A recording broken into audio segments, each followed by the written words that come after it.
So, oh goodness, advocating for children's education is such a difficult thing because you have to figure out what your values are, and you have to figure out what your goals are, and you have to look at your children's aptitude and ability and their interests and desires and start from there. And then you have to work within a system that has been pretty much the same forever. And even now I sent my kids to private school because I thought, okay, if anyone can do something different, private school can.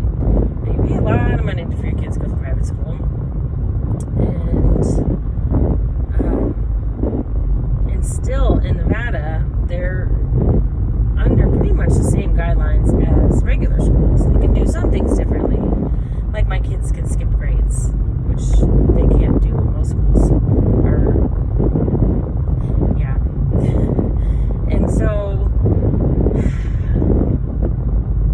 it's a very interesting dilemma when your children are light years ahead of their age peers, aptitude-wise.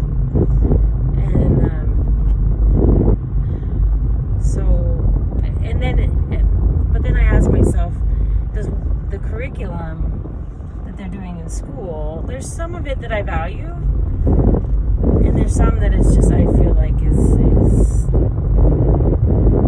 filler, like reading comprehension tests are largely garbage. To me, having a conversation about what you read and connecting characters and predicting what they're like and writing sequels and really digging into the story is what matters, is that kids are able to do that stuff, which is higher level thinking skills. But so much of what is done, especially in elementary age, is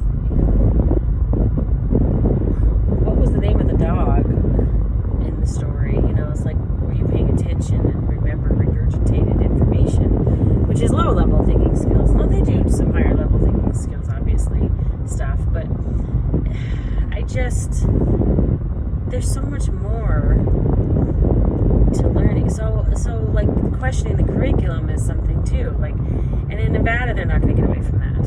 We live in Las Vegas, so they're not going to get away from that because when I'm looking at creating my own schools, the curriculum, if you don't use Common Core, you need to have your full curriculum written and it needs to pass all the Common Core standards. So it's either pretty canned curriculum or curriculum that's still bears down. And I don't think it's that hard to write curriculum to meet the standards, because the standards are things that make sense. Everyone doesn't, a lot of people not in education don't understand. But it'll be like able to make an argument and be persuasive. That's an important skill for young people to have. Does it have to come through a 5-paragraph essay? No, absolutely not. But even the standards don't say that. So for people who don't understand or have not been in the world of education as an educator, they just hear Common Core and they're like, man, and they think that weird math, right? But it's not that bad. But I have to question, I don't think you need to do traditional at all to meet all those standards. And I do think most of the standards have some good value. There's some that it's like just weird, but and actually I think that doing school the way we've been doing it forever is probably the worst way to teach to the standards, because it's not it doesn't look anything like, it doesn't translate into the real world and skills. So we always talk about how we're ready for workplace. The kids don't know how to problem solve. They don't know how to. That's because of the way we're teaching them in school is so rote and so not real world applicable. And if we just changed up our models to something that looked more functional, why aren't kids running businesses and figuring out problem like, oh, we ran out of our number one food seller, what do we do? Or, we run a pizza place and we run out of sauce. What do we do? How do we fix this problem? Do we close? Do we go drive to the next store and get some more? Do we go to the grocery store? Like, how do you solve these problems? And kids, that's not what education has become. But then, if you run out of sauce, how much is it going to cost you to go buy it at the grocery store versus the wholesale? And figuring out the changing cost of money and how much money you're going to lose in your profit. Does it make more sense to close? And like figuring out all of that math and time and, things like that is functional math. That's useful because when that happens in their real job, they can quickly say, you know what, we should just close down. It's going to cost us more money to try to stay open, or whatever. And then they start thinking, well, what about all the customers? What if they don't come back to us? And blah, blah, blah, blah, blah.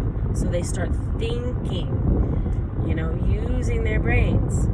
And you can do that with any age. I mean, obviously it would be different sophistication level for different ages. But to me, that's learning. So, back to my children. So here you get these kids who are, it doesn't matter what you put in front of them, they understand. At a level, like at a very mature level. Not just smart, but mature thinking. And to me, that's a very different thing as well. Like, a lot of smart kids who can regurgitate what they learn at school and memorize what they learn at school, but really aren't necessarily, owning that awareness and that knowledge and that connection to the world. I think that's also a different skill. But so they pretty much understand whatever. And so, here I am trying to create this for other students, and I'm trying to, so I've got all these things pulling me in different directions. And then I send my kids to school, to this private school, and it's costly, especially since I'm not working right now. And they're still doing the canned curriculum. And I don't know if their teacher from last year moved out of state, and she had my daughter doing 4th grade reading last year, and with 5th grade novels thrown in there. And the teacher this year, I don't know if she hasn't done her assessments yet, or she didn't read her assessments from last year, or what was going on, but she has her in 3rd grade. So I had to, obviously have to advocate for her, because I'm not going to pay all this money to sit her 2 years down from where she should be, even more probably. And I'm happy if she reassesses her, because I even think 5th grade might be too easy. But then again, it's like, do I want to push her? It's not hard for her at all, so it's not like she's stressing out. Like, I would never do that to my kids. I don't feel the need. Those parents that push for their kids to do the absolute highest they can. I don't want to stress my kids out. But if she's coming home saying, Mom, it's too easy, then I'd rather her do harder stuff. Because clearly she's ready for it and capable of doing whatever. So, so I texted the principal who's become a friend over the years, and she's like, well, I have to talk to her. And it's like, this wishing that this conversation had happened before school started, especially with my children, because they're so different and unique in their learning needs. Their needs are very unique, like off the charts, weird, different children. And it's only week 2, so I'm not upset about it, but it's just, I shouldn't have to mention it. It should be an awareness that, these two need to be looked at differently. So, I don't know. But it's just, it's a constant advocating, it's constant. And I'm trying to teach my children how to advocate for themselves. But it's really hard for a 6-year-old to tell their teacher that their work is not hard enough. Ellie looks like a baby. She's 6. She doesn't carry herself like that. You forget she's 6 because she talks like an adult, and she holds herself like a teenager. But trying to teach them to advocate for themselves, because I really think it's important for children. That's a life skill. I can't say I was always good at advocating for myself. Even now as an adult, I'm much better at advocating for my children, mama bear stuff. But that's another skill. Like, I want them to speak up, and that's a work in progress. They're not as good at that. But yeah, so look at your children, decide what they need, and fight for it. Maybe schools will change to fit all kids' needs. And now, this is not a teacher bashing, because I've been a teacher for a long time, and teachers bust their butt to do this within the confines of the constructs of education. We do the best we can with what we're given. And the standards kind of try to force you onto the same page for all children. And that's the garbage, not the teachers. So any teachers listening, don't think that, I'm suggesting you have to do a horse and pony show for every kid that walks in your classroom. But we need to change up our ideology. We need to change up our thinking about what makes sense for school, for all kids. Like, my Rio is very different than Ellie. He's brilliant in a different way. Like, he has this adult understanding of things more in the math and science field that it just makes sense to him. So he'll talk, and you listen to him, and you're like, whoa, how did you know that, kid? Like, you're 8 years old. But then you give him, you make him handwrite something or write a sentence, and he sounds unintelligible. So he writes like a 4 or 5 year old, but he has this comprehension of a grown adult. And so his brain is much more unique in its needs. And so meeting his needs is even more difficult than Ellie's, because Ellie's just high at everything. She's way higher at reading than math, but she's still 3 years ahead of math. But Rio is super far ahead in some things and actually way behind in others. So he's what we would call twice exceptional in the educational world, which is gifted with a learning disability. I don't, in a private school, I don't think they really test for learning disabilities and stuff, but if he were in regular school, he would probably have an IEP for the writing part, and the fine motor skills. He'd probably have an occupational therapist, or not, whatever the therapist would be to help with the fine motor. But, it's so interesting, because their needs are so uniquely different. And he doesn't try to prove himself like Ellie does. You're very sure when you meet Ellie that she is way ahead.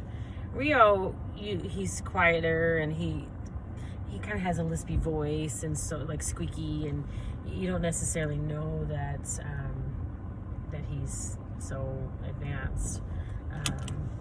So it's, again, advocating and self-advocating are skills that I really, really, really want to instill in my children, because they are so unique in their needs, and they will learn in school. I don't care what school they go to. I will ensure that they get a good education.